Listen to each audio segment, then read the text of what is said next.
Welcome back to the Reset System series. Today, we're diving into diagnostics, the art of seeing what's running on autopilot just beneath your awareness. Think of this session as installing a system monitor on your life. We're going to make the invisible visible so you can choose what to keep, what to tweak, and what to get rid of completely. Are you ready to look under the hood? I am. I know I have habits that just run on their own, but I rarely notice them until I'm completely exhausted. I really want the tools to actually track them. Perfect. That desire to notice is the very first diagnostic tool. We're going to cover 3 core moves today. First, noticing those automatic processes. Second, auditing your energy. And third, tracing the root beliefs that launch these programs in the first place. You'll also get a simple process log template and a method to prioritize what to fix first. Let's start with noticing. Okay, but how do I notice something I've already stopped noticing? Through gentle engineering. Start with one simple question you can ask yourself several times a day. What just triggered me? A trigger is the input that launches an automatic routine. When you ask that question, you momentarily pause the reactive loop and create a point of measurement.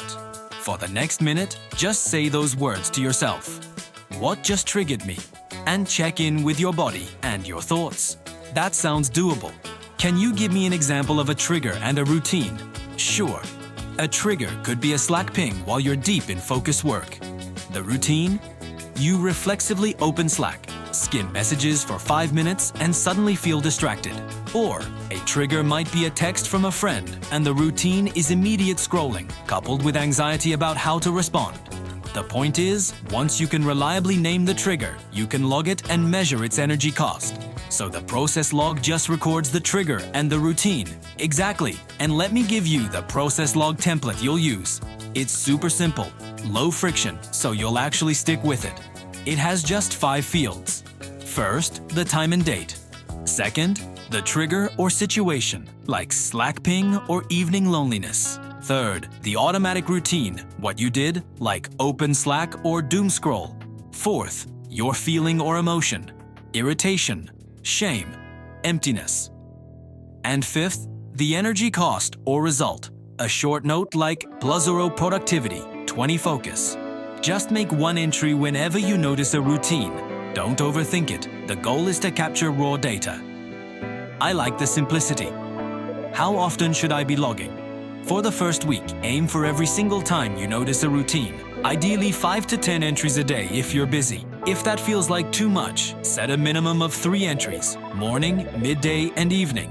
The data is what truly matters. Over time, you'll start to see patterns. Patterns like what? Good question. These patterns reveal which routines are your background processes, the ones running without your conscious choice. We'll categorize them: energy drainers, time leaks, emotional loops. For instance, many people discover a single background process, like the "I must be available" belief, that consumes more energy than several obvious tasks combined, causing them to check their phone every few minutes. That "must be available" one definitely hits home. It's a common one. Now let's talk about auditing your energy more directly. An energy audit isn't complicated. You just map where your battery is high, medium, and low throughout the day, and link those zones to your routines. Walk me through how to do an energy audit. Let's do a quick mental one right now. Close your eyes for a moment. Think about yesterday, from morning to night. Where did you feel energized? Where did you feel a dip? Now open your eyes and name one peak and one valley. My peak was mid-morning when I wrote for an hour. The valley was right after lunch. I felt foggy, and then I started doom scrolling. Perfect. You've just mapped 2 data points.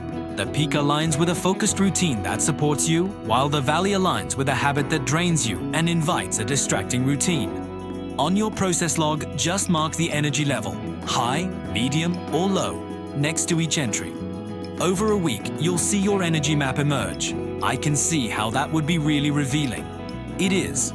Next, we move to the root causes, identifying the beliefs that start these routines. When your phone buzzes and you grab it, ask yourself, what belief is driving this urge?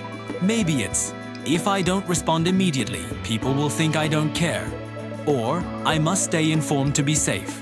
So beliefs are like startup programs. Exactly. They boot certain routines instantly. Naming the belief reduces its unconscious power. You can even add a sixth field to your process log for the suspected belief. For example, trigger, email at night. Routine, check and reply. Feeling, anxiety. Energy cost, sleep disruption. Suspected belief, being responsive proves my worth. That's so useful. It connects my actions to storylines I can actually change. Precisely. Data plus narrative equals leverage. Next, let's practice a short diagnostic together so you can really feel the method. Let's do it. Think of a frustration from today, something that cost you energy. Describe the trigger. At 3 p.m. I checked. I got a comment on my draft and I felt this rush of defensiveness. Good. Now describe the routine you ran in response. I immediately opened the document, started rewiring paragraphs, and then completely lost momentum for my other tasks. And the feeling? Defensive and anxious. Suspected belief. If my work isn't perfect, I'll be judged. Energy cost? I lost 2 hours of focused work and my time with family felt rushed. See? That single entry contains everything we need. Trigger, routine, feeling, belief, and cost. If you log 20 of these, you'll pinpoint the biggest drains in your life. Okay, so after a week of this, how do I decide what to fix first? We use a simple prioritization matrix. Impact versus effort. Imagine a 4-quadrant grid.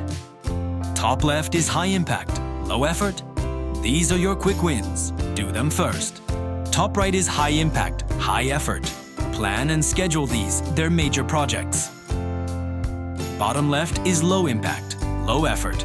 Automate or batch these. And bottom right, low impact, high effort. Just drop them. Use your process log to estimate frequency and energy cost to figure out the impact. Focus on the quick wins first. Can you give me an example? Sure. Let's say you're constantly clearing notifications. The impact is high because it's a frequent interruption, but the effort to fix it is low. Just disable non-critical alerts. That's a quick win. On the other hand, a deep belief like I must always be available is high impact, but also high effort. You'd plan that as a major project involving things like therapy or boundary experiments, so we use quick wins to build momentum for the harder work. Exactly. Momentum compounds. Now, let's design a weekend diagnostic sprint you can run after your first 5 days of logging. It's a focused experiment to test a quick win. I like actionable sprints. What does it involve? Just 3 steps. First, Saturday morning, spend 20 minutes reviewing your process log and identifying your top 5 recurring triggers. Second, Saturday afternoon, pick one high-impact, low-effort quick win, like turning off notifications or moving your phone out of the bedroom, and implement it immediately. Third, Sunday evening, spend 20 minutes reflecting. Did the quick win work? Did your energy levels improve? This sprint is short, data-driven, and something you can repeat monthly. That sounds simple and tangible. What about the deeper beliefs, the high-effort ones? For those, use a staged approach. Start with micro-experiments. For example, with the belief, I must be perfect, you could intentionally submit a draft with minor imperfections to a trusted colleague and just see what happens. Then, add scaffolding, like a 15-minute check-in with an accountability partner. Over time, this repeated evidence undermines the old belief. Okay, can you show me a few filled-out log entries so I know what they look like? Absolutely. Here are 3 concise examples. 1. Monday, 9:12 a.m. Trigger. Slack ping during writing. Routine. Open Slack, replied to unrelated message. Feeling. Frustrated, scattered. Energy cost, 30-minute focus, belief. If I respond fast, I'm dependable. Another. Tuesday, 1:45 p.m. Trigger. Post-lunch fatigue. Routine. Scrolled social media. Feeling. Guilt. Energy cost, 45-min energy. Belief. I deserve a break by zoning out. These are honest, to the point, and actionable. That makes it so much more tangible. But how do I avoid falling into analysis paralysis? Great question. Diagnostics must lead to action. Use this rule. For every 7 log entries, implement one small tweak. Data is meant to fuel action, not endless study. And if logging itself feels draining, you're doing too much.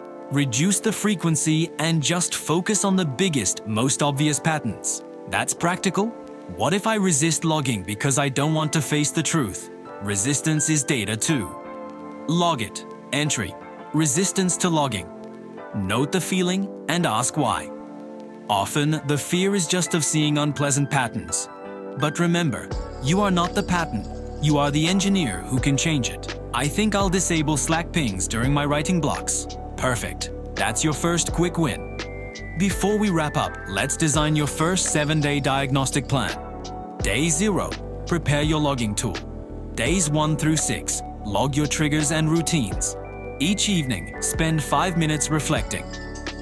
Day 7. Consolidate your data and pick your quick win.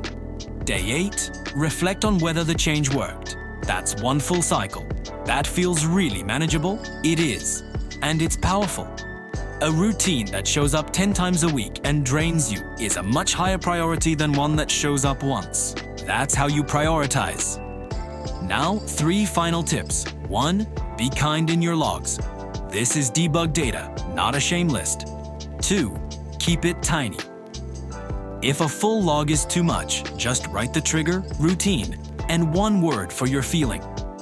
3. Schedule your weekend sprint now. Treat it like an important appointment. I'll put the review on my calendar and start logging tonight. Wonderful. One last micro-diagnostic to close.